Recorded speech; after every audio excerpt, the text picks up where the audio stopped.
So, good evening, ladies and gentlemen. I am Abdul Issam Nassar. So, our today's topic is Palestine. We organized this program because our audience are keen to understand the Palestinian. In addition, as Professor Salimullah also mentioned, that we have sympathy and support for the rights of Palestinian people. Today, we invited a distinguished scholar, Professor Issam Nassar, who has expert on Palestine and the Middle East. So, the title of his today's lecture is Israeli Policies Towards Jerusalem, the Sheikh Jarrah issue in historical perspective. So, Professor Issam Nassar, a reputed historian, focuses on Middle Eastern history and also serves as co-editor of Jerusalem Quarterly. He is a professor of Middle East history at Illinois State University in the USA and the Doha Institute for Graduate Studies in Qatar. He engages in photo history, a relatively new genre in historical sciences.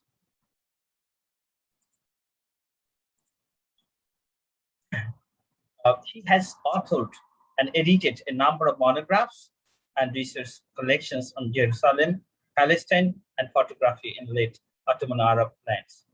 His notable works include European portrayals of Jerusalem, religious fascination, and colonialist imaginations. It was published in 2006, and then I would have smiled photographing the Palestinian refugee experience with Rasha Salti. It was published in 2009. In 2013, they published a book with Salim Tamari. The name of the book is Storyteller of Jerusalem, The Life and Times of Wasif Jarrah. So you can see that Professor Issam Nassar is a very informed scholar on the Middle East and Palestine. Not only that, he has lived experience because he is from Palestine. I'd like to inform Professor Issam Nassar that our audiences are not expert in Palestine, but they are very keen to know the long history of the crisis. Now, I would like to tell something about the Center for Advanced Theory. Center for Advanced Theory, it was founded in January 2016.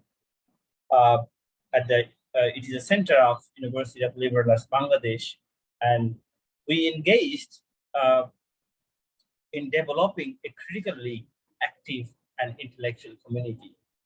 The director of our center is Professor Salimullah. So our center hopes to become a leading institution in the theoretical investigations in the field of liberal arts and human sciences. We provide facilities in advanced research in diverse areas of intellectual activities. Our program comprises 3 tiers of activity, that is supporting research, provide advanced teaching by means of workshops, seminars, public lectures, and colloquiums. We also edit research publications in the forms of monographs, opinion papers, journals, bulletins. So our works in addition aims to promoting a wide intercultural exchange in advanced research.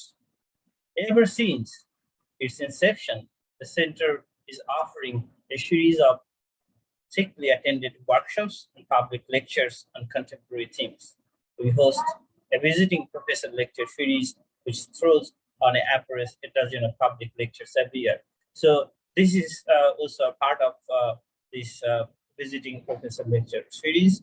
We have so far has put out 2 academic series, that is operational papers in theory, which we have published in 2016, and apostrophe working papers of the Center for Advanced Theory, and it was published in 2017. And now we are working on several book projects and research. Recently, we have published a book on, along with COVID. He was a filmmaker, and also he actively participated in the liberation war of Bangladesh. Our today's program is we have divided this program into 3 sections. So we have 90 minutes. So Professor Issam Nassar will talk about 40 to 50 minutes, and then there will be question and answer session. You can send your question to us, and then we'll allow you to ask your question, or Professor Issam Nassar will answer your question. You could just send message to the inbox. And at the end, Professor Salimullah Khan, Director of Center for Advanced Theory, will give his concluding concluding talk and vote of thanks. So, ladies and gentlemen, now I would like to invite you to listen to Professor Issam Nassar. So, Professor Issam Nassar, welcome, and thank you very much for joining with us. Thank you. Thank you. Thank you for this introduction, and thank you and all the colleagues there for the invitation. I am flattered, and it's a great opportunity to get to know you and to speak to you and to your students.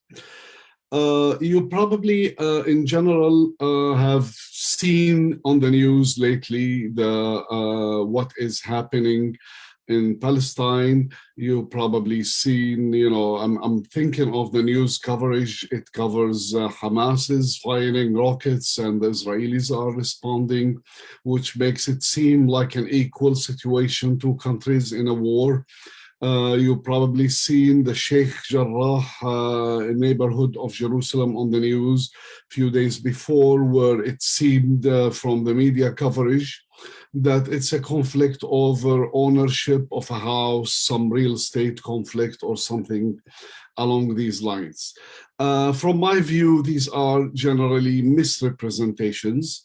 And in order to understand what is happening and what had happened and continues to happen, we need to step back and take a look at some of the elementary issues in this conflict in order to understand what is happening in Jerusalem and what is happening in Palestine in general. Of course, there's no room or time to explain the entire history of the Palestinian-Israeli conflict, so I'm just going to focus on what I consider to be significant to the present situation. Of course, Palestine, the question of Palestine today is also seen often by the media and the world and supporters of Palestine or supporters of the Israeli government as primarily an issue of states rather than an issue of colonial situation. Those who support Palestine are either coming from a perspective of human rights and international law, or coming from a perspective of religion, thinking that it's Jews versus Muslims. Again, these are issues that I will be challenging by going back to what I consider to be the root causes of this. And with the root causes, I am gonna jump back. This will not be a historical, will be partly historical, but I'm not gonna give you a comprehensive history here, but I have to jump back to some central points. The central point, I think, and that is once again now in the center of all the conflicts that are happening now, relates to the essence of what is known as the Zionist movement. This movement that led to the establishment of the State of Israel. Zionism was established in Europe as a reaction of some intellectual Jews to the European problem of anti-Semitism. At its core, is the idea that Jews constitute a nation, a national group, rather than simply a religious group. And at its core, as such, they envision that this national group, which comes from various countries, speaks different languages, deserves to have the right for self-determination and the establishment of a nation state, preferably outside of Europe. So therefore, when they chose Palestine, and Palestine was not the only choice that they discussed at the time, and this is all late 19th century, early 20th century, they chose Palestine and highlighted its connection. They thought because Palestine is connected with Jewish history, with biblical history, and some of the events, perhaps foundational events among them, that relates to Jewish religious history took place in Palestine and in Jerusalem. They thought that that would be an important element in encouraging European Jews to migrate to Palestine, to establish the Jewish homeland.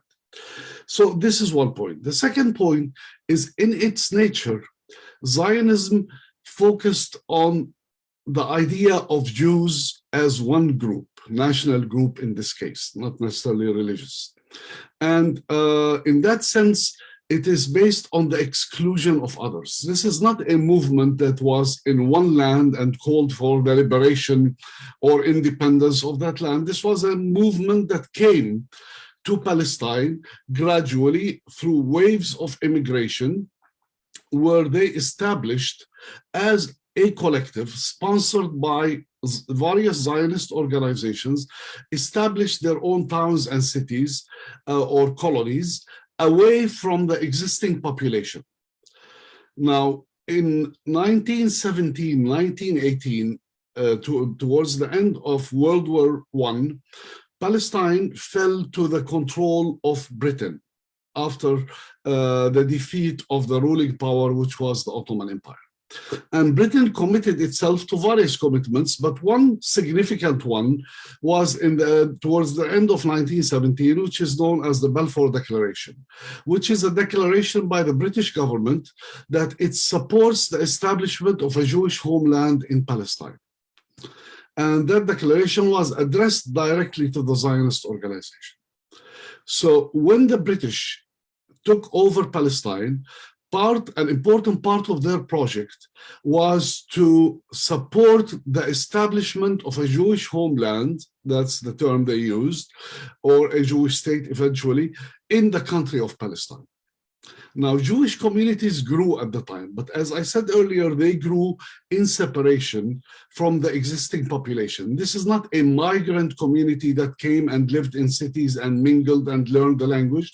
Rather, these are large groups of immigrants who came to lands that they acquired and built their own, what would become eventually towns and cities, in which they revived the ancient language of Hebrew, modernized it, and made it the official language, and established certain boundaries for the community, their own independent educational system, health system, etc. So they were functioning autonomously from the existing population of Palestine, which I will talk about in a second. In the 1920s, when the settlements or these colonies started to employ Palestinian or non-Jewish or non-Zionist workers from the villages nearby those colonies, or we call them now settlements, there was a strong movement that emerged that called for what is known as the Hebrew labor. In fact, the leadership called on boycott for any Jewish person within that community that would hire a non-Jews to work on lands that is considered Jewish lands within these boundaries. And so there was initially, I bring this, that initially even the connection through labor was rejected. This was purely a Jewish project, a Zionist project for the Jews only. And eventually the population, Jewish population in Palestine increased significantly that by the end of the British Mandate in 1948, or British colonial rule in Palestine in 1948, 1/3 of the population roughly was Jewish, living away from the rest of the community, and the rest of the community, which what we call today Palestinians, were diverse. They were Arabic speaking largely, although there were Armenian minorities, Greek speaking minorities, but generally speaking, they were considered themselves Arabs, part of the greater Syrian region. They were Christians, they were Muslims. There were Jews who were Palestinians, not natives to the land. There were other religions, minority religions like Druze and Baha'is and others. So basically, the exclusion was not religious in the sense that we exclude Muslims only, or we exclude Druze only, or Christians, or what have you. It was generally, the Zionist project is a closed project that saw itself as representing a form of Jewish nationalism. In 1948, after the British left Palestine hastily, the state of Israel was established on 78% of historic Palestine. In its declaration of independence, the state defined itself as the state of the Jewish people, not the state of the people who live inside it or its citizens, but the Jewish people, and not even the Jews in Palestine, but a very vague concept of the Jewish people, which enabled any Jew in the world, or gave any Jew in the world the right to go and settle in Palestine and become a citizen instantly upon arrival. This happened at the time when non-Jews were excluded from the right to citizenship. And during and before and after its founding, the state had measures by which it expelled, or in the modern terminology, ethnically cleansed the territories it controlled from the Palestinians, basically creating the Palestinian refugee problem in the neighboring Arab countries and in the small parts of Palestine that remained under Arab control at the time. Those refugees, their numbers vary from some 800,000 to about 1 million, which at the time was roughly 70% of the Palestinian population of Palestine. The rest, very small number of Palestinians remained in the state of Israel, on what became to be the state of Israel, under military control, excluded from citizenship for the next roughly about 15 or 16 years. The refugees who left or were forced out were not allowed to return. And in the early 1950s, Israel issued a law called the Law of Return, which enabled legally any Jew in the world to land in Israel and become a citizen upon arrival. It also issued a law known as the Law of the Absentee Property, by which they created an office that took over all the property of the Palestinians who were absent at the time of the establishment of the state from their land, who became refugees. And this is vast majority of the Palestinian lands and homes and towns, and to be held with this custodian, who basically sold them or leased them to Zionist organization that established new towns and new colonies on those lands. So basically, we have this foundational issue that this is a state that does not see anyone who's not Jewish as worthy of having rights. And it's a state that acquired the lands, the private property of others, did not enable them to reclaim it, and is basically using it, selling it, to establish exclusive Jewish communities. This is what we call the settlements these days, the Jewish settlements. Now, where does Jerusalem fit in this narrative? Jerusalem fits in this narrative, to go back to the choice of Zionism to choose Palestine. Jerusalem plays a central role in the Jewish religious narrative. And therefore, Jerusalem is considered a holy city for Jews, as well as it is a holy city for Christians and for Muslims. Therefore, the connection with Jerusalem in terms of propaganda, especially propaganda among the Jews to enable them or to encourage them to go to Palestine, was essential. And it continued to be throughout the growth of the Zionist movement, especially after, at the beginning, the Zionists were largely secular, non-religious, but with time we start to have even new kinds of right-wing Zionists who were starting to focus more and more on the religious history. And they found that the religious history and the religious narrative is very useful for them in acquiring land, because there is the claim that this was a Jewish land, particularly in Jerusalem, but also throughout Palestine. And Jerusalem was not the only, or is not the only holy city, a Jewish holy city in Palestine. It is one of four, but in general, the focus is on Jerusalem. When the state was created, now, before I go there, before its colonization by the British and later by the Zionists, Palestine and Jerusalem was largely an open society under Ottoman rule. Christians, Jews, and Muslims who were Ottoman citizens interacted, intermingled, lived together, spoke the same language. So there was no barriers. I mean, I'm sure maybe it was not the most just situation. I'm not saying it was the golden age, but compared to what we have today, there was a normal society. Jerusalem itself is a very ancient city. It is an important holy city to the three Abrahamic religions of Judaism, Christianity, and Islam. Still, its significance as a city is the fact that it is an inhabited urban space and has been for thousands of years, with some interruptions. We don't have time to get into that in the first, second century of our common era. But generally speaking, when we speak of a city, we are speaking of an urban center. We are speaking about markets. We are speaking about society. We are speaking about population, about structure, about traditions. This is what makes it a city. When we speak of holy sites, we are speaking of basically locations or artifacts that exist somewhere. People go on pilgrimage to empty places. They go on pilgrimage to rivers. They could go on pilgrimage to mountains.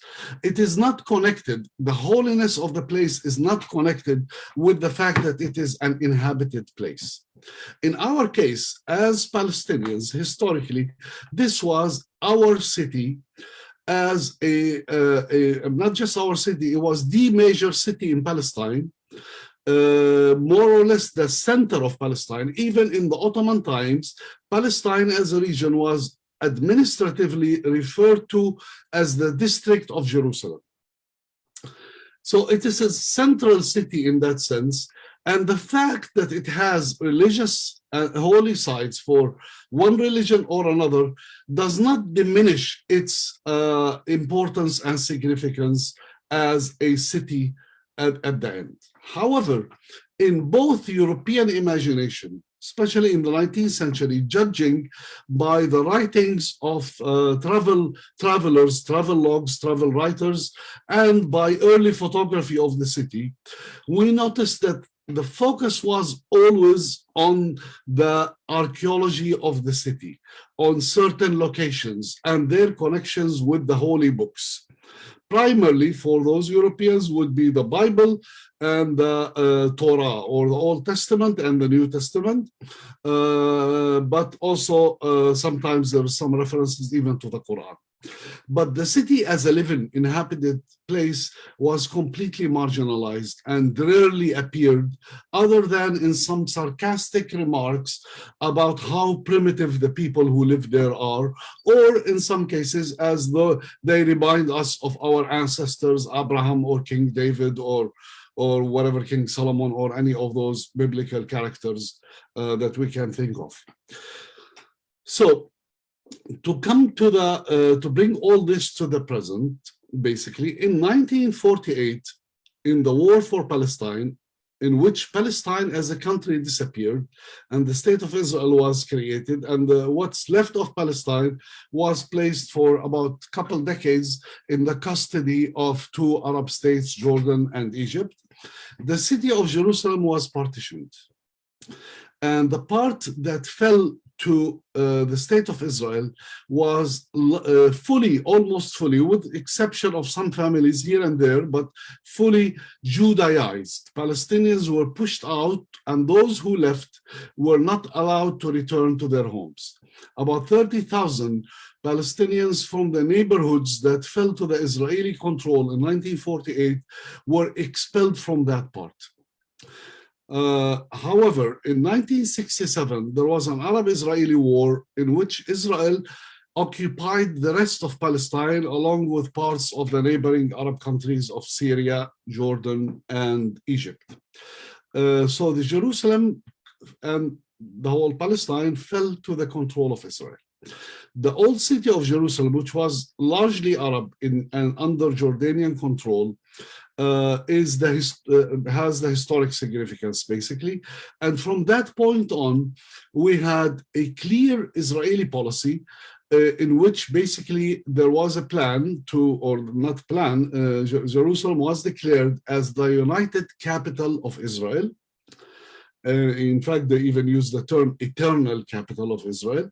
There was a huge attempt to highlight the significance, Jewish significance of the city at the expense of the religious significance of the city to Muslims and to Christians as well. There was a big efforts to basically separate the city from the rest of the occupied territories inhabited by Palestinians. Jerusalemite Palestinians were granted certain limited rights, like the right of residency in the city, and a right that can be provoked at any time, and that distinguished them from the rest of the people in the occupied territories who were considered to be under military control and had different sort of laws and rights applied to them. In this process, there was always an attempt to expand Jewish presence in the city. First, by simply trying to take over abandoned homes or empty homes, and then claim some homes as, they were previously owned, or a Jewish person lived there at some point. So there was that attempt to reclaim them, not on behalf of the Jewish person who lived there, but on behalf of the Jewish people.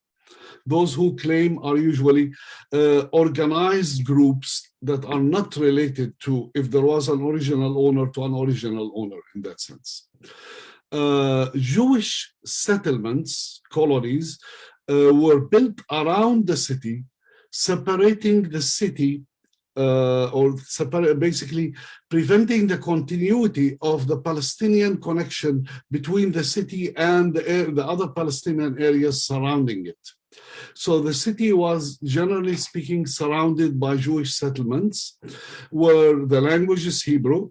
Non-Jews are not welcomed. So the Palestinians in the city were restricted to the core of the old city and the areas around it.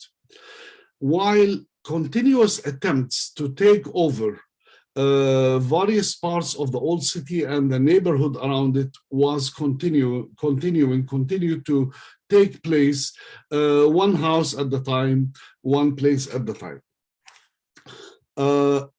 Now, by our current times, especially since the so-called peace process in the 1990s between the Palestine Liberation Organization and the State of Israel, which created pockets of Palestinian self-rule, Jerusalem was excluded from this, presumably for a period of 5 years, which should have ended in 1999, but they never ended.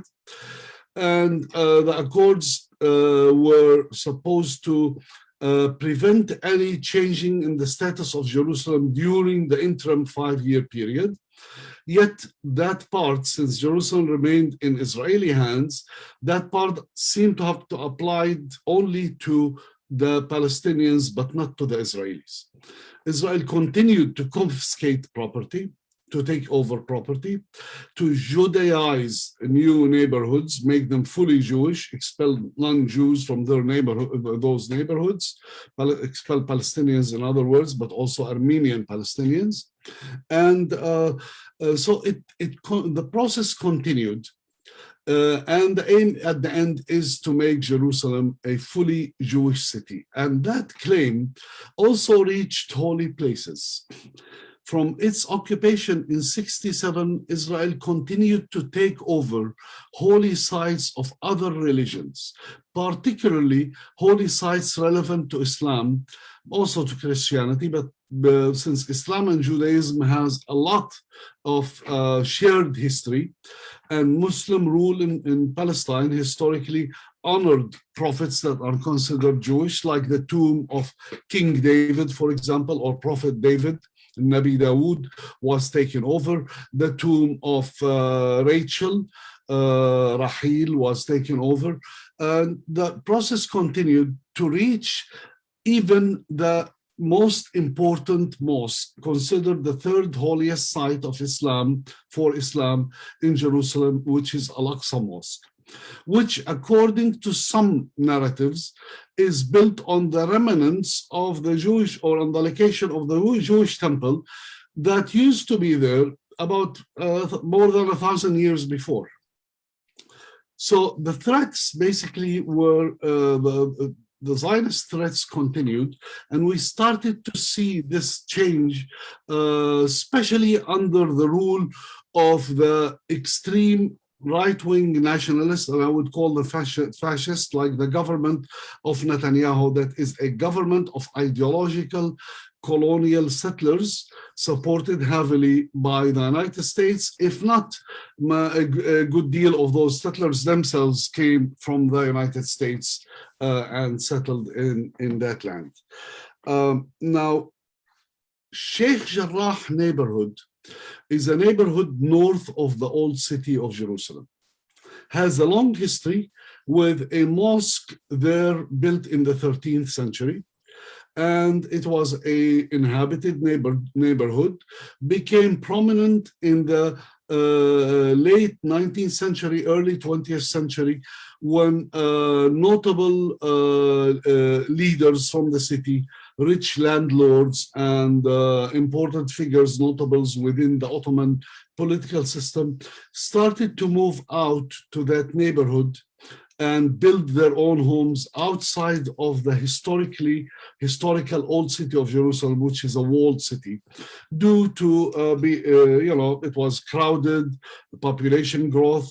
So a new neighborhood, in some sense, a rich neighborhood, emerged in that region, affluent in some sense. And we have records from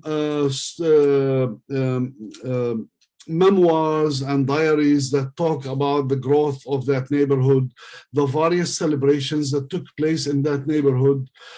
Jews used to go to that neighborhood because they believe there's a tomb for Simon the Just, or Shimon HaTzedek, as they call him, and have an annual picnic in which all people, this is in Ottoman times before Zionism, in which Muslims and Christians shared with them in that celebration, as used to be the case with all religious holidays in the city, regardless of the religion. Everyone participated. It was kind of city holidays in that sense. Now, after 1948, with the expulsion of Palestinians from what became Israel, the agency that is known as Anarwa, which stands for United Nations Works and Relief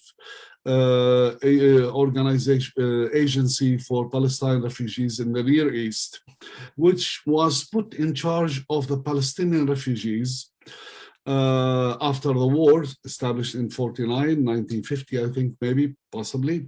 It was in accordance and agreement with the Jordanian government, the ruling power in East Jerusalem at the time.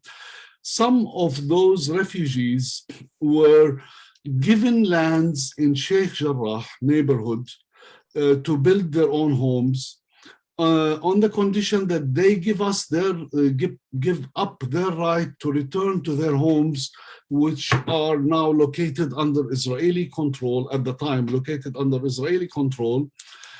So by giving up their right to their original homes, they were given these lands, and the process of, and they started to build and they lived there. And in this process, there was paperwork that needed to be done. And the deeds for the property were in the working or in the works when in 1967 Israel occupied that part, the rest of Jerusalem and the rest of Palestine, and Jordanian control ended. And therefore the paperwork never finished, basically. Still, those people continued to live there until at some point, someone came with a document that said that in these were lands owned by Jews, either in the 19th century or in the 20th century. There are some documents that I've seen that suggest that Jews leased or rented lands at some point, not owned, but it's debatable. Regardless, it's not debatable. I mean, it's clear in the eyes of the law, but we're not dealing with a just law. We're dealing with a law that basically gives priority to Jews. So basically, the Israeli courts decided that these are Jewish homes, and Jewish settlers started to move into these homes, kicking out Palestinians from their homes. And these settlers, this is not, again, about the private property. This is just saying that since a Jew once was there, then this is the property of the Jewish people. So it's not the great-grandson of the original owner, if there was an original owner, came to take over. And still, if we are to use that logic of people who owned or lived in certain lands at some point has the right, and they should have the right, to reclaim their lands, this should also apply to Palestinians. Those Palestinian Jerusalemites who are living under Israeli control have no right to reclaim their property that they lost in 1948 to the State of Israel. So the law is extremely selective in that sense. Now, the issue, to go back to Sheikh Jarrah, continued going back and forth to court until the court eventually gave the green light to settlers to come and take over all these homes and uproot more than 50 Palestinian families. In a very violent way, basically simply just a family moves in and pushes people out. And why is this important in the kind of spatial context? Because Sheikh Jarrah is the only area, along with some other area, but both are under threat, where the Palestinians live outside of the old city. It is the only area of growth in which the Palestinian growth can take place. If you kill that area, you basically Judaize the entire core of the city, and kept the Palestinians who are outside of the city, which is surrounded by Jewish settlements. And then there is the new wall that has been built in the last 20 years, continues to be built, that Palestinians refer to as the apartheid wall. So Sheikh Jarrah is the last nail in the coffin of Palestinian Arab presence in the city.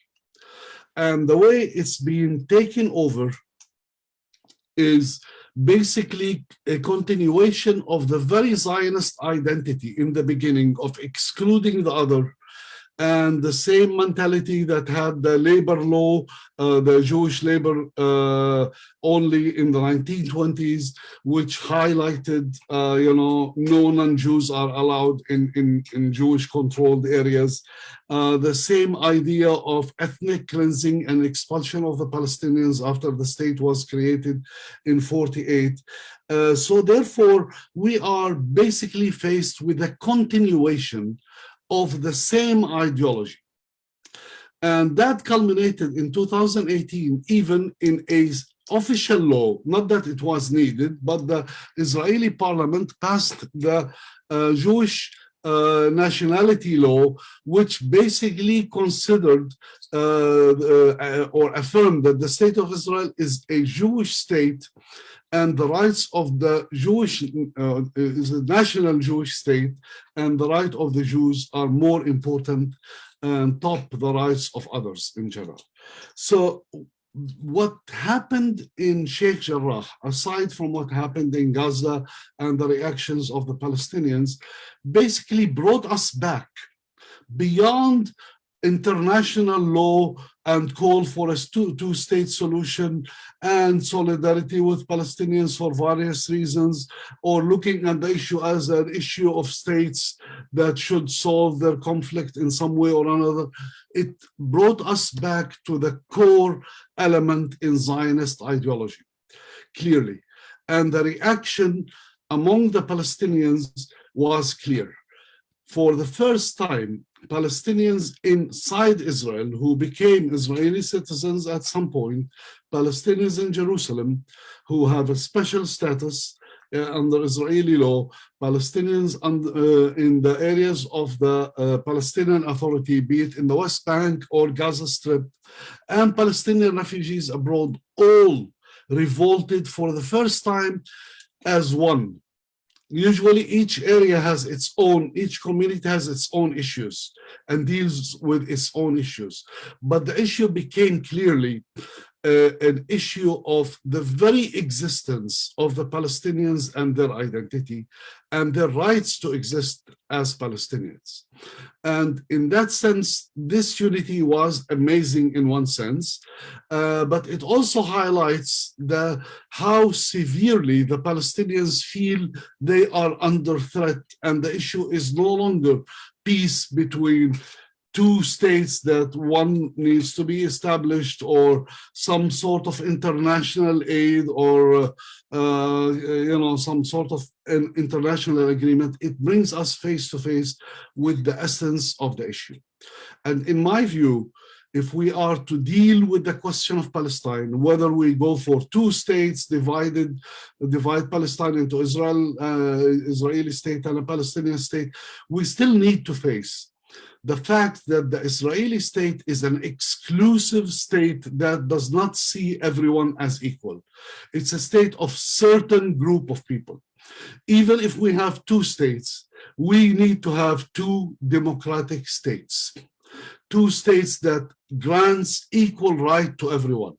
Or if we have one state, it should be that way, or in general. So we are, I think, at a historical juncture in which the entire question of Palestine is being re-articulated and going back to the beginnings.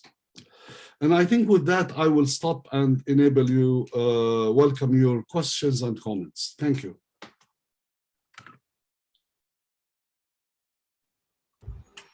Okay, Professor Nassar, let me ask you a few supplementary questions. In Israel today, there are certain revisionist historians who are questioning some of the myths of the state of Israel. For example, the question of empty Palestine. The famous theorist Herzl, in his Jewish state in 1896, he claims that it's an abandoned land. There are nobody populating there. We are establishing our colonies. But I have come across the writings of so-called Ahad Ham or Mr.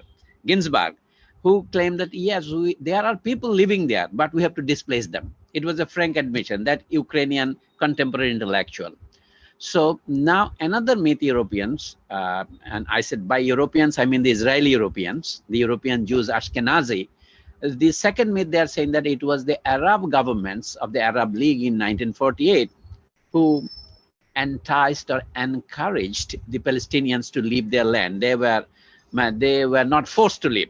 I mean, that is another myth. Now, some historians in Europe, Ilan Pape and others, you know them better than I do, their writings are raising questions from the Israeli archives.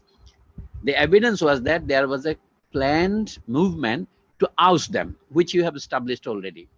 And now what Edward Said calls politics of dispossession is going on. My question is this: the Palestinian intifada in 1987, I mean, around the killing of some Palestinians, and then it became an issue. In 2000, with this visit of Ariel Sharon, another second intifada. Now, is anybody calling this present movement in Sheikh Jarrah another intifada, or what is its difference now? That's one question I would like to suggest you for focusing on. The other is what you have already raised the question, that Ilan Pape and others, these revisionist historians, some of them are raising that we need a single state. It will be single Israel, Palestine, or whatever name. That means, again, they are also raising the question of a democratic Palestine. Now, after a long time, PLO abandoned the theory of liberation of Palestine, in the mid-70s, and later on went to Oslo Accords. And now recently, one leader of Hamas has been reported to have said that with this present attack on Gaza, the accord is dead. Accord is dead, we know already, but he has gone so far as to say that it is dead. Now my question is this: what is the balance of opinion among the Palestinians? Because Palestinians are also not a very unified, solid force, though I appreciate your point that Palestinians unified around the Intifada, but we have seen people like Mahmoud Darwish, Edward Said, and many others resigning from their Palestinian National Council because of the decision of PLO. Now, this division between the Fatah and Hamas is also an issue lurking behind, I think, Israeli policy. They always say this is a war between Israel and Hamas. They don't say it's a war between Israel and the Palestinian people. So I think there are many complex issues that we are in darkness about. I would like you to comment on these also if you have time. I'm sure other colleagues of mine would have interesting questions. I would stop here on this too. So if you allow me, I would ask a few more questions later if people have time. Yeah. Do you want me to answer now or wait for more comments? I think you can carry on, then others will be reading. If Professor Mannan wants to ask something, I'm expecting he will ask something, but why don't you carry on right now? Okay. Well, thank you for all these points. And as you pointed, we have a new generation, new, doesn't mean recent, from the late 80s of historians who are using primarily the Israeli archives after it was declassified about what happened in 1948, who started to write and to prove basically that the Palestinian narrative is the correct one, that the Israel and the Zionist movement before it intentionally removed and evicted and expelled the Palestinians from what would become eventually the state of Israel. And Ilan Pape is central among them. There are a number of others, and come from various political perspectives. Perhaps the first one's Benny Morris, who showed clearly. I forgot the name of that historian who wrote the book called Twilight of History. What is his name, I think? Published from London, yeah. George Sand or something like that. Yeah. Thomas Sand. Sorry. Okay. But basically, their politics are different. Like Benny Morris, who said this is what happened, but the Jewish project is more important. We should have finished it at the time. Nonetheless, he says this is what happened. He actually documents. Ilan Pape has a more clear political position in which he says this is a crime that needs to be brought to justice. And he supports, like others, the various perspectives on one state solution. And I will get into that. But let me focus on some of the issues you raised first. Among the issues they refuted, which we as Palestinians refuted before, but of course, in the West, in the Israeli public opinion, we're nobody. Now, if an Israeli historian says it, then it's probably true. You know, we have this kind of Orientalist perspective that the majority people of the world don't matter. You need a white person to write something in order for it to become true. And they themselves refuted the propaganda or the myth that the Palestinians left in 1948 because Arab governments told them to do so. They were not able to document any single announcement by any single Arab leader, whether local or on the ground, or a king or a president, who said that. On the contrary, they found evidence to the contrary, that there was a call for Palestinians not to leave their villages and their towns at the time. But it continues to be part of the propaganda. And you mentioned Ahad Ha'am, for example. Another propaganda in which the Zionist movement started with was this myth of a land without a people for a people without a land. Of course, the people of the land, as I tried to highlight in my talk originally, were seen as kind of outside of history. The land was more important as a holy land. And in the European consciousness, at least, they did not exist. Though, if we look at Palestine, and if we just look at the 19th century itself, had a significant growing economy, significant population, important trading cities from Jaffa to Jerusalem to Nablus to others. It was like Lebanon, like Syria, like Turkey, like the rest of the Ottoman Empire was inhabited and has been continually inhabited for millennia, if not more. Now, the various intifadas always, as you pointed out, were provoked initially by an incident in which some Israeli, whether planned or not, did something, committed something, and then there was an official reaction by the Israeli government that is highly repressive and would lead to the intifada or to the revolt of the Palestinian population. And 87, the first intifada, was because a driver ran over some workers, Palestinian Israeli driver, killed Palestinian workers. And when the Israeli army came, instead of arresting the driver, they arrested the rest of the Palestinian workers that were there as witnesses. So that started the intifada. And the second intifada in 2000 was provoked by the visit of Ariel Sharon to the holiest Muslim shrine in Jerusalem, Al-Aqsa Mosque. And he did not just go on a visit on his own. He went with, I forgot the number, but I would easily think 2,000 troops, shot everyone that was around, and it provoked the reaction. What we have today is similar. However, I would not yet call it an intifada. I would call it, at least the Palestinian media is referring to it as they use the word habba, which means kind of emergence of a movement, rather than an intifada, a continuous revolt in some sense, primarily because no political leadership emerged out of this. It's still, the leadership is on the ground in different areas, facing their own issues and trying to create support. There is an absence of Palestinian leadership because the PLO itself and what became of it, the Palestinian Authority, is largely, with its headquarters in Ramallah and its president Mahmoud Abbas, were largely silent on the issue. I mean, of course, there were some complaints, some diplomatic activity, but largely silent because they don't want to be, because they claim they're committed to the agreements and they want to negotiate. Whatever their rhetoric is, they are not in a position to be in leadership. And Hamas, which is the movement established after the first intifada, yes, against Israel and the liberation of Palestine, but it is also a movement that was established to oppose the ideology of the PLO at the time, the Palestine Liberation Organization, which called for the establishment of a secular democratic state. This is a movement that wanted to build an Islamic state in Palestine.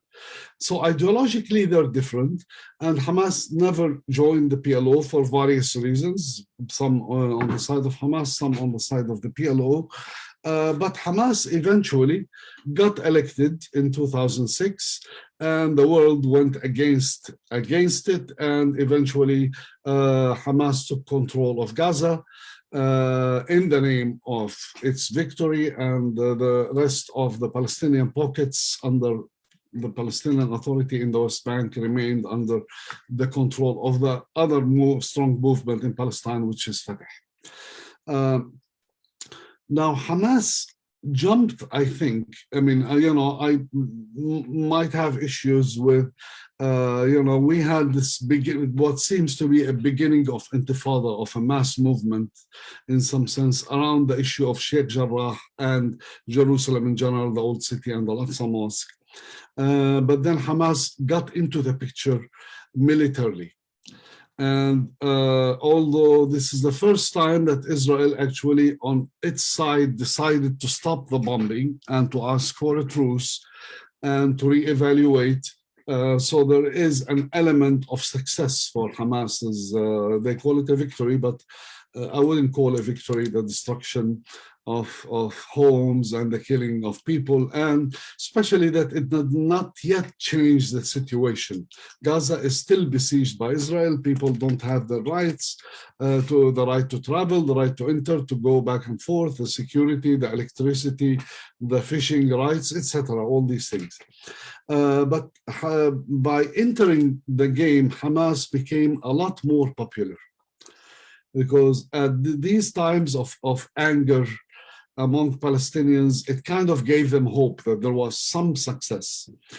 Yet my fear personally is that it marginalized the issue of Jerusalem, which is at the core of the issue, because at this point now we're all talking about ceasefire and war as if it's a war between two states, equivalent, war between Hamas and Israel. My fear as a Jerusalemite, I'm concerned with the whole issue, is that there is that danger, and I'm afraid I might be right. For Hamas, it placed itself in the center, and right now it gained politically massive support, I would say, for now, while the support for the leadership of the PLO or the Palestinian Authority has declined a lot. So there is an internal Palestinian game, I suppose, that is being played in this level. But of course, I am not condemning Hamas fully, because at the end of the day, this is their view of how they want to resist. Maybe it was not, in my perspective, the best timing, but if you know what's happening in Gaza and how this small territory, overcrowded territory, is besieged, closed, does not have basic resources, everything is controlled by Israel, you can also understand, in fact, you would question, why have they been silent for so long? Why haven't they revolted before? So I understand that issue. On the one state, two states solution, I think the general Palestinian opinion, especially at the beginning of the peace process and after the first intifada, was more accepting of the idea of two states. People were tired. They wanted, even if it's partial, they envisioned the two states to be, sovereignty for the Palestinians, but the ability of Palestinians to visit, go back to their ancestral homes, possibly open borders, peaceful coexistence. That all has been dashed in the last 20 years. And support for that idea internationally and locally has diminished significantly. However, if we are to go for the one-state solution that is proposed, we are already in one-state solution. Israel controls everything, and the one state is the Zionist state, the exclusive Jewish state. What we need is, if it's a one-state solution, it is important to de-Zionize the state. that it will be a state for all its citizens, and we revisit the privileges given to some at the expense of others. And we have examples in South Africa where the process worked, but has not been as smooth, and there continues to be, issues. We have various other examples, but there is a need. If it's not enough to say one state, what is needed is to highlight that we are talking about one state of its citizens with equal rights, with the rights of the Palestinians to claim their homes, to return from the refugee camps to live there as citizens, equality. There are details whether it should be, binational, different schooling systems, whatever it is, these are issues we'll deal with. But basically, if we just say one state, we're not saying anything different than what we have today. And this is not what Ilan Pape says, but I just want to warn that people sometimes out of frustration say one state without really thinking much of what does it mean. Thank you. The reason I raised this question is because most recently, the US President Joe Biden is again raising the question of two-state solution as the only solution. Of course, looks like at most a repetition of what Clinton tried to do as the two-state solution. So it is not raising much of. My next question would be, after other people ask, is about the United States policy.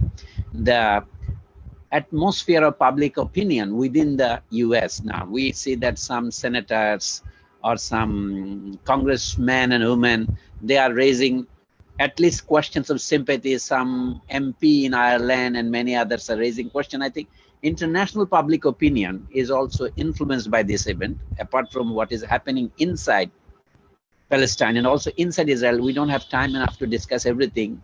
The difference, if any, between the Ashkenazi, Sephardim, and what you call them, the Eastern Jews, I forgot the word, they are Ella Shohat in the United States is a great professor who takes this question of the Menahim or Menazim. I can't pronounce the Hebrew word correctly.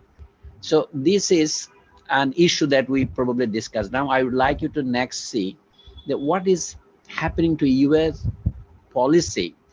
Without US support, as Chomsky has said, Israel would not have been able to inflict such damage with impunity on Palestinian people and especially on Gaza. So keeping that in mind, I think, is there any hope that things will change in the US? I mean, taking US to be, quote unquote, some kind of bourgeois democratic country. Yeah, I think I would hold on. I would like to see our colleagues ask a few questions. So Professor Mannan. Yes, Dr. Salimullah Khan. First, I would like to thank Professor Issam Nassar, if I have pronounced your name correctly.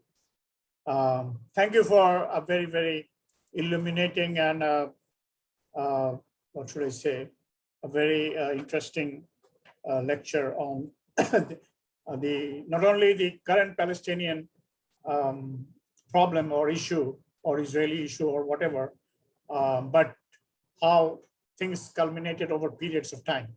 It is not something that has happened yesterday or a week back or a month back or a year back. The Palestinian-Israeli issue goes back to last century after the First World War, after the collapse of the Ottoman Empire or the Turkish Empire. So if I look at this thing like this, that in last century, in the 20th century, one of the greatest tragedy, there were many great tragedies. Can you hear me, Professor Salimullah? Yeah. Okay. Well, one of the greatest tragedies that has happened in many parts of the world was the issue of Palestine being declared as a Israeli state. And this was not by chance, but by design. I would say this was something that was, if you wanted to go back to the post First World War, you have to talk about the role of the French and the British and the British. What were their designs after the war was over? And the Ottoman Empire, which is considered to be the once to be the largest empire in the world, which lasted approximately 700 years from north of Africa up to the borders of Austria in Europe. When in the First World War decided with the decide that lost the war, the empire was collapsed, and what was left of the empire was just Turkey and Palestine, or Jerusalem, once part of Israel. It was given under the League of Nations or later on the UN mandate. Now, that doesn't mean that they will unilaterally take a decision to create a homeland just for the Jewish people. Now, here is something we need to understand. Jewish people and Zionism are two different things. The Judaism is one of the three Abrahamic religions, as you said, rightly so. It has been mentioned in all the holy books about the Jews. And let us not forget that Jews always suffered under different religion, and it was the Muslims who virtually gave them all the freedom or the rights as a first-class citizen. Now that same people, same Muslims in Palestine or in, as you say, Israel today, are the most tormented people in the world today under any given circumstances. And with every event, that happens, one was the recent, the Hamas Israeli conflict, and unfortunately for me to say that the Arab states, starting from Saudi Arabia to Jordan to United Arab Emirates to all these countries, they have not been of any help to the suffering Palestinians. They have seen what is happening under their eyes, and they are becoming, what should I say, part to whatever Israel is doing. They are not even condemning. Some of them have refused to even condemn what is happening in Palestine or in Israel. They think it is their problem, it is not my problem. But this was the same problem that not only the French or the British were we have to blame, but also the Arabs have to take the blame. Some blame themselves. So I just wanted to ask you, there are this whether it's a one-state solution or two-state solution. I think the question of one-state solution now is a long drawn. It's I don't think we will see in our lifetime there will be a one-state solution. The only solution for me, as I read, I have never visited that part of the world. The only time I ever visited that part of the world when I went to perform the Hajj in Saudi Arabia. So other than that, I have not been in that part of the world. But I see no remorse, no sympathy for the Palestinians. But there are many people, states who openly declares that they are with Israel. They support whatever the Israel is doing, and they talk about peace. Again, that they support the massacre that the Israelis commit. And recently, as my friend Dr. Salimullah Khan said about the U.S. policy, every president that I know of in my lifetime, whenever there was a Israel-Palestinian conflict, right from the days of the PLO, or even before that, they always told about the peaceful solution. They always told about the two-state solution. They always said about Jerusalem being a common capital or a capital of a Palestinian. Some said capital of Israel, but no precedent under no U.S. because today U.S. whether I like it or don't, it doesn't matter. U.S. is one of the leading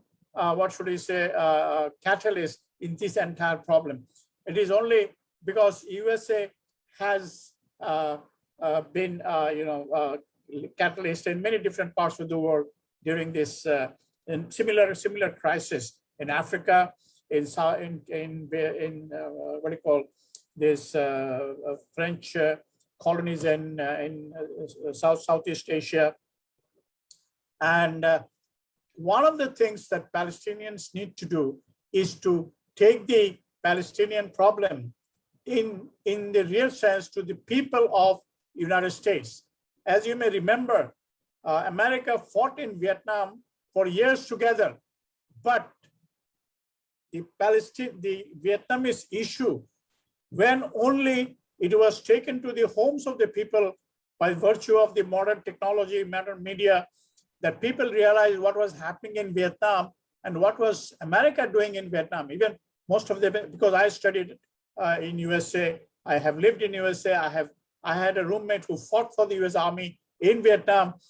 He confessed to me, most of the Americans even don't know where is the Vietnam till the media brought Vietnam into the American homes. So today, as you are a Palestinian, you were born in Jerusalem, you have the first-hand knowledge of these things. One of the real things that you need to do is today, take this issue to the every homes of USA. I know you are doing, but I think you have to have many other people joining you, many other media joining you, that this is not right. We have seen this being done in the case of Vietnam. We have seen this being done in the case of East Timor. We have seen this being done in Sudan. We have seen this in earlier phases in South Africa, Indonesia. So it is not a problem of one country or one Professor Nassar. It is a problem of civilization. It is a problem of civilization. I did not want to ask a question to you. I just wanted to give my opinion. What we could do in our lifetime to see that Palestinians live in peace with all the dignity of citizens of a free country. Thank you very much. Thank you. Any other issues, or should I respond? I think people will have other questions, but we should not waste time, so you could carry on your remarks on US policy and related issues. Okay, sounds good. As you pointed out, and both of you actually pointed out, the United States has been a party to this conflict from the beginning. Although it was Britain during World War I that officially agreed to grant Palestine to the Zionist movement to establish a Jewish homeland. In doing so, Britain actually was partly, there were a variety of reasons, but one of the reasons that Britain, in issuing the Balfour Declaration, was aiming to bring the United States into World War I on its side. So the presence of the United States in this conflict has a long history. And the long history both relates to the nature of the history of the United States as itself a settler colonial society, with the early settlers having a vision of the promised land and all that stuff, but also with the power of the organized Zionist activities in the United States at the time. So the United States has been party to this. And from the founding of the State of Israel, not even the founding, from when the UN in 1947 took up the issue, there was a couple proposals in front of the UN, one for an independent Palestine and the other is for the partition of Palestine. The United States lobbied other governments in order to pass the partition of Palestine in order to create a Jewish state in Palestine. That was the primary concern. And this would be the Truman administration in 1947. And as pointed out, the United States continued, especially more so after 1967, to see the State of Israel as an important asset in the region, perhaps partly for fighting communism at the time in the Cold War, perhaps, for other regional interests, including oil. And of course, an important element of that is not just the historical imagination of the United States and a new form of Zionist Christianity that views the state of Israel as a fulfillment of the Bible. I don't have time to get into that, but this is not formal official Christianity. This is a particularly American phenomenon that we see here, but also with the power of the economic power and political and lobbying power of the pro-Israel Zionist groups in this country. And I think me too, in my lifetime, in the US, throughout all my memory, going back to President Carter, I think, through Reagan, Bush, etc., I think the mantra I always heard is the US is committed for the security of Israel. This is something that is being repeated over and over again. Yes, lately we start to hear the peaceful coexistence and Palestine, there some other lip service, but in reality, without the economic and military support that Israel gets from the United States, Israel could not continue what it's doing. In fact, Israel might not even continue to exist as it is right now in some sense. When the Israeli-Palestinian peace process between the PLO and Israel started, and there were, it's a very problematic peace process, I'm not going to defend it, but even at the time when the Israeli prime minister took that step, and it was Itzhak Rabin, the pro-Israel lobby was against it and was lobbying hard against it. The reaction within the official ranks of the Congress mostly was very negative towards this, despite the fact that the US President Clinton at the time was invested in it. So it gives you an idea how even internal, shall we call it, or regional politics, the Israeli leadership and the Palestinian leadership wanted to work together, and more extreme Zionists in the United States and of course in Israel, like Netanyahu and the Likud party, were against it. So we have, and then we add to this, as you know, and I stopped counting, but I think it's over 80 times, the United States in the Security Council of the United Nations used the veto power to veto any resolution forcing Israel to comply with international law. So we have clearly the United States is on the side of Israel, even though there's lip service occasionally. There are changes, however.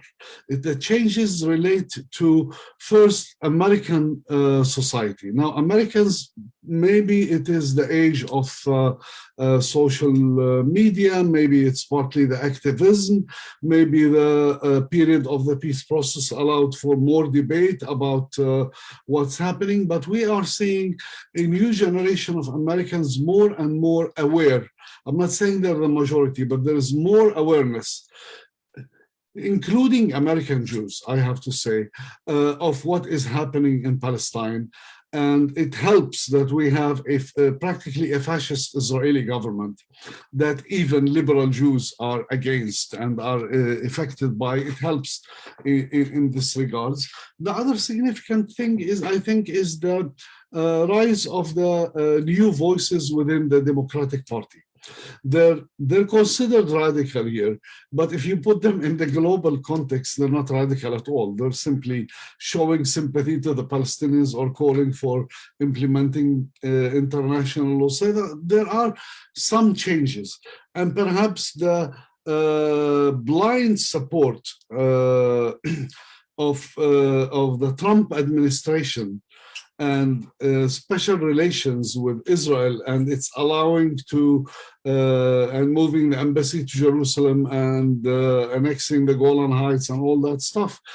Perhaps to a large number of Americans, this special connection with Trump, who is not seen positively by half of the Americans, might have helped in questioning the nature of the Israeli policies. So there is a window in the United States, and that's good. But I don't think it's strong enough right now to change US policy. And on the other hand, what happens on the ground in Palestine happens very rapidly. And to wait for a major change in the US to take place, nothing will be left in Palestine. So we cannot just, it's great and we need to do more. And there are young generation of activists, Palestinians, Jews, and Americans who work together. You see it on campuses. There is the BDS movement, the boycott movement, which, there are things that I did not see when I first came to this country, to the United States in the 1980s. Things dramatically changed on the street, and to some extent in how the media on occasion covers this conflict. But it's not enough, I think, because now what's happening is the world itself is changing. While we have some significant changes in the United States, we are seeing countries that historically were on the side of the Palestinians moving fully to the extreme right-wing Zionist positions, like India, for example, or like Brazil, or like Hungary, or a number of other countries. So, the international balance of power is shifting in a variety of ways. And if we add the new countries that normalized their relations with Israel, especially United Arab Emirates and Bahrain, and a number of others, those countries, at least in the case of the United Arab Emirates, what we're seeing is basically siding with Israel. Nothing comes out of the media of that country unless it's critical of the Palestinians. I know Egypt had peace accords with Israel from the late 1970s, Jordan from the early 90s, but the Egyptian population and the Jordanian population, the Egyptian media, or Jordanian media did not side with Israel, did not prevent public support for the Palestinians the way it's happening with the new countries that opened up relations with Israel. They seem to have shifted from one side completely to the other, perhaps under the pressure from the Trump administration for their own interest, whatever it is completely unfortunate. Now, on the other question that Professor Mannan asked, I mean, there were all sorts of comments, but it enables me to go a little back to the history. I think one important point he raised, was the role of the French and the British. The French and the British had ambitions in the Ottoman Empire all along when it existed, and throughout the 19th century they were the colonial powers par excellence worldwide. I mean, there were others, but they were the colonial powers. And Russia, in our case, the case of the Ottoman Empire, there was also the Russian Empire. And the Russian Empire had serious ambitions within the Ottoman Empire for a variety of reasons. One of them is control of the Black Sea and access to the Mediterranean through the Dardanelles, and also the historic significance of Istanbul, formerly Constantinople, capital of Eastern Christianity, etc. So there was a conflict in the 19th century between these countries, and that conflict led to certain balance that enabled the Ottomans to survive. But with World War I, both the British and the French and the Russian along had ambitions in dividing the Ottoman Empire. The problem appeared with Palestine because they all made a claim over Palestine based on some sort of religious history and affiliation. And when the French said Palestine, we are the Christian nation and Palestine is important for Christian history, we want to control it. The Russians said it is important for Christian history, and it is important particularly to the Orthodox Christian history, not to the French Catholics. So there was a conflict over who takes over Palestine. When the French and the British decided to negotiate in 1916 what became known as the Sykes-Picot, the division or partition of the Ottoman Empire among themselves. So Palestine was left out because it was impossible to agree among these countries. Each had its own claim in some sense. And that's when the Balfour Declaration comes into the picture. The British, in the debate over who owns Christian sites in Palestine, or who should be the guardian of Palestine for its Christian history, was more apparent between Catholic France and Orthodox Russia. And the British in that, as a Protestant nation, had no place, basically. To start with, Protestantism is against icons and locations. And so it's a different story. But then there was this window of opportunity, that there was the Zionist movement that wanted as a Jewish homeland.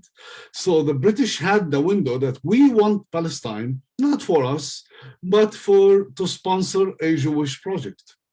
And in some sense, the British managed through their colonization first, and then through the League of Nations to do that. So, and of course, Russia withdrew because the Russian Empire collapsed and the Soviet Union stood against these agreements at the time and made them public. So the balance of power shifted significantly. So in some sense, you could say we ended up in our situation, had the Russian Empire survived, or had the French colonized Palestine, I don't know what would have happened. But unfortunately, events moved in such a way where the British, with support of the Arab Revolt, which was another commitment that the British made to Arab independence. So there was an Arab revolt against the Ottomans during that time, and which the British supported. Unfortunately, there was a complete betrayal to the Arabs, to the Arab revolt. The partition of the region took place with the spirit of the Sykes-Picot Agreement, but more in 1920 in the international conference known as the San Remo Agreement, where the current borders of Iraq, Syria, Lebanon, well, not the current borders of Syria. Syria was larger, and now Syria is in question. But, the current borders of Jordan, Palestine were established.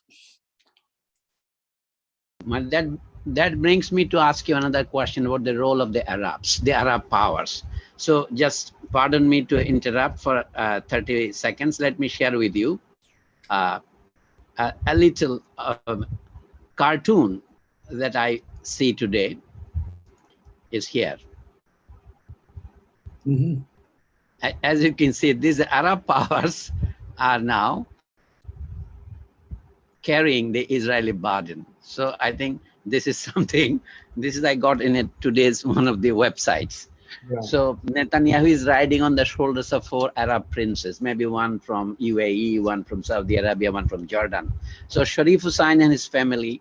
So in a day, well, Ariel Sharon was in 1982 during the invasion of Lebanon was saying they can go to Palestine. So where is Palestine? Well, east of Jordan River. They could go to Jordan. So these are well-known histories. Unfortunately, we are running out of time. I'm sure our colleagues have many questions to ask. It has been very enlightening to listen to you. So I was only saying that the role of the Arab sultans, I say sultans in a metaphorical sense, Arabia without sultans is another condition, like America without fascism is another condition. So US is, everybody knows US is a democratic power, but the mode of power, I would agree with those who call it a kind of a modern form of fascism. But it is a very subtle form of fascism. Some people say, I was reading a poem published this past month in Monthly Review, where the poet says that in the US, in this time, socialist is an insult and official murderers thrive. I think in the US, this is the situation. So I'm not putting any kind of romantic hope on a change in the US. What I say is that during the Vietnam War, though the battle was lost or won, the war was lost or won on the Vietnam War front, but the public opinion in US campuses did matter. So I think I'm not banking everything, not all eggs in the US basket, but US, as you have already pointed out, is the most important catalyst in holding. So an untoward question to you. What about this rumor, quote unquote, of Israeli state, which the Palestinians used to call Israeli entity, the Jewish entity, where they possess certain nuclear bombs or nuclear arsenal? I say that quoting with a reference to Fidel Castro's autobiography published in 2006 with Ignacio Ramonet, a professor in Paris. That book says that in 1975, when the Cubans were in Angola, South African army threatened the Cubans with the use of nuclear warheads, which were given to them by Israel. Now, later on, when after the end of apartheid, Fidel Castro himself is saying in his book that I asked Nelson Mandela what happened to those nuclear warheads that Israel gave to you. Mandela says, my goodness, he swear by God, I don't know where they are, because the army never told me. He was the president then. So I do not know what is the situation and what kind of use they may have, these weapons. And another issue, I would like to finish with this. This Israeli clamor about the nuclear facilities being built up in Iran.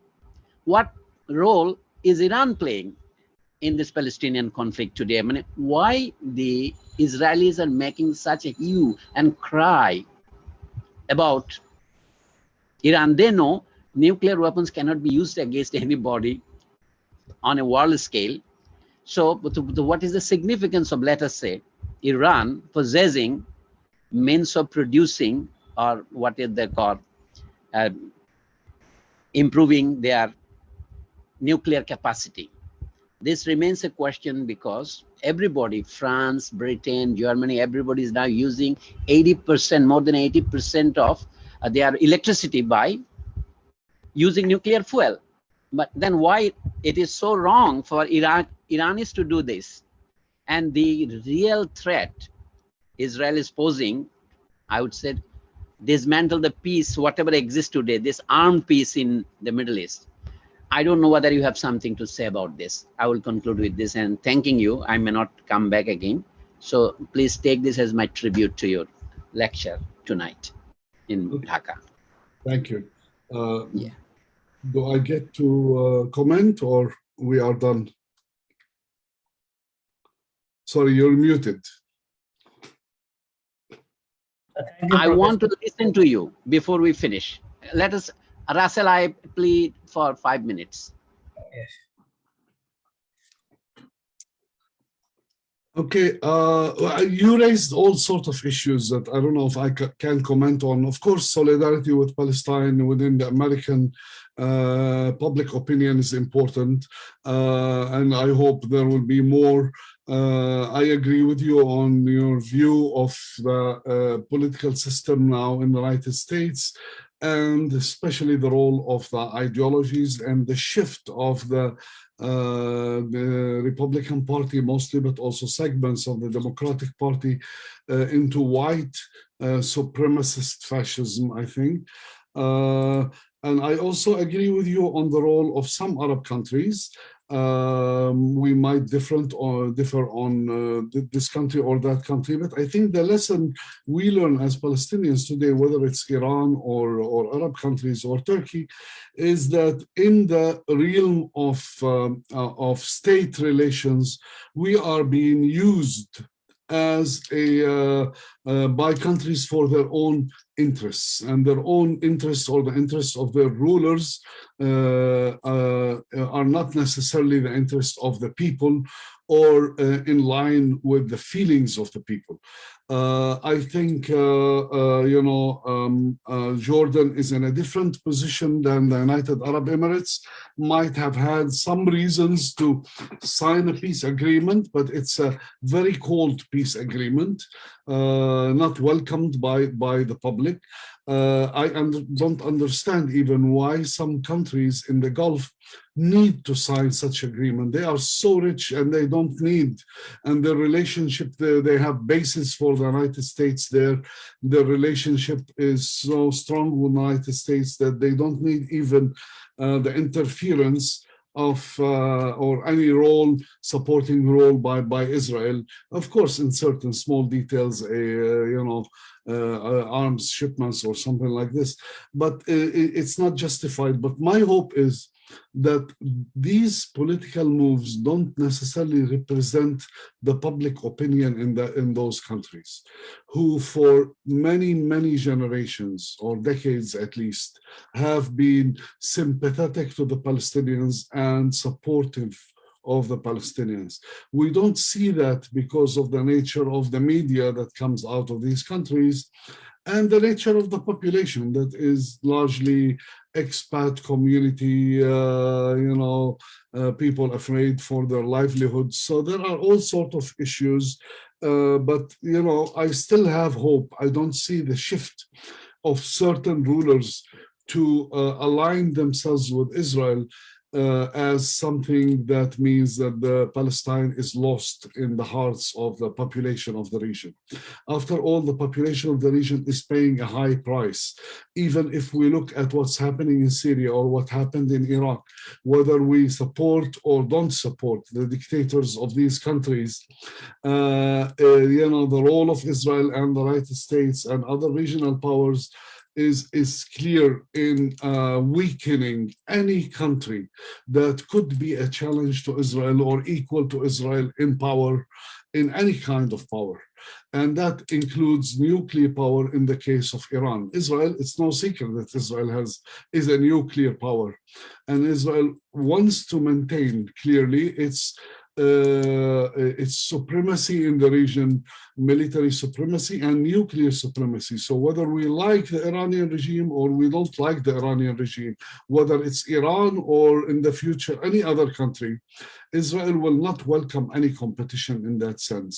And unfortunately, and we should remember that while Iran and all the countries in the region signed the nuclear proliferation treaty, Israel is the only country in that region that refused to sign it, and therefore inspectors cannot come to verify what Israel is doing.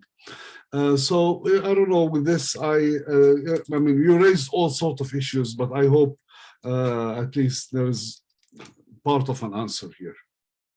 Thank you. Thank you. So we would like to have you more in some of our future sessions. I'm sorry we ran out of time. Okay, thank you very much.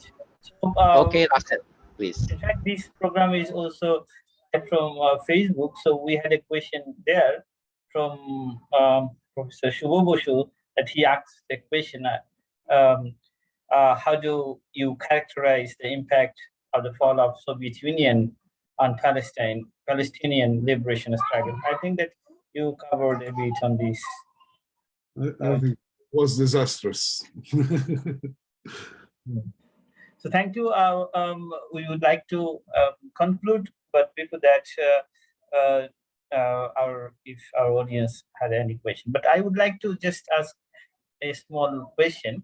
I was listening to a scholar called Iqbal Ahmed.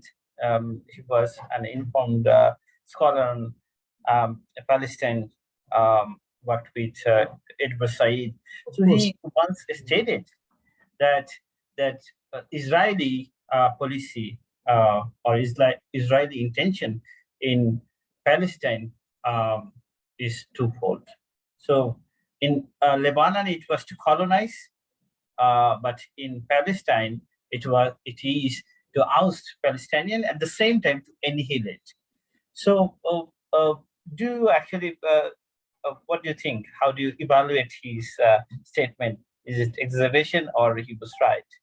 No, I think he's completely right. I mean, the Zionist project in Palestine intends to uproot and ethnically cleanse the Palestinians, erase their history, erase any signs of their presence, while at the same time, regionally, the state of Israel plays a semi-imperial regional power by colonizing parts of Syria, parts of Lebanon, even to this day, and historically for almost 1/3 of Lebanon at some point. And it's willing to interfere in any other or with any other country that might be seen by them as a threat. They've bombed even Libya and had operations in Tunisia in the 1990s. So they are, and they bombed Iraq, of course, and they continue to bomb Syria. So yeah, I think it's two, I mean, it's the same ideology, but they know that their presence in Palestine as a implant by European powers, the British and now the Americans, is not legitimate. Therefore, they need to be continuously powerful. This is part of the Zionist ideology from the beginning. So any possibility of a strong Arab state, be it democratic or undemocratic, or regional state, be it something we like or we don't like, it doesn't matter. It's basically no one else but them. They are the only bully in the neighborhood, I think. So therefore, I fully agree.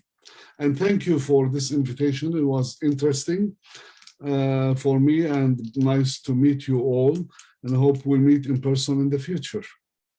Thank you, Professor Issam Nassar. We are actually very happy to organize, and we are organize your lecture, and we are very proud to organize your lecture. So I would like to request Professor Salimullah Khan to give his vote of thanks.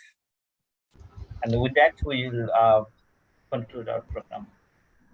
Okay, thank you very much, Russell, for organizing this. I have already thanked Professor Issam Nassar for his, I would say, very enlightening speech and also pleasurable for us. And it had been a great honor for our small university, University of Liberal Arts, Bangladesh. We love to call it EU-Lab. I would only add to this that this is a question for the future, not for today. I will leave it as today. About your own experience in the United States, being a Palestinian and facing your student community. Because I myself was a teacher for 12 years in various US universities, the State University of New York and City University of New York. I found, I'm sorry to say, in working class colleges, a very strong pro-Israeli stand. I used to teach in small colleges, New York College of Labor, Staten Island College, and other places, including New School for Social Research, which is known as a Jewish university. So there, you cannot criticize any policy of the US government, or for that matter, you can criticize US government, but not the Israeli government. So I would like to listen to you in some future lecture. How do you face this audience where it is still viewed that Israelis are the victims? So that the Palestinians are victims of a victim, to quote Edward Said, is something very hard for us to make them understand. And another question I leave for you in the future is that within the division within the Israeli Jewry, Europeans, say Spanish ones, and the Mizrahim or the Eastern ones, and another paradox that appears to me, that in the mid-1970s, when Likud won for the first time against 30 years of Labour Party rule, it was the Mizrahim who voted for Likud. That's a paradox. Those who are excluded among Jews, the second class Jews, so to speak, among the Jews, they're the second class, but they opted more for the right-wing, religiously orthodox, or you call them fundamentalist groups. So that is another paradox which I really do not understand. What happened within Israeli politics? Another question for you in the future is the role of those Palestinians who still resist within the state of Israel in universities like Beit Zayed and other places where they are fighting to keep Israeli oppression and resist for Palestinian identity. So with some of these questions, I would like to thank you again for sharing your ideas with us, and it has been truly, I would say, a learning experience for me. I felt like I'm now opening new books. Thank you very much again on behalf of our small community, and we will see you sometime, inshallah. Thank Inshallah. you very Thank much. you. I really appreciate it. Thank you. Bye-bye.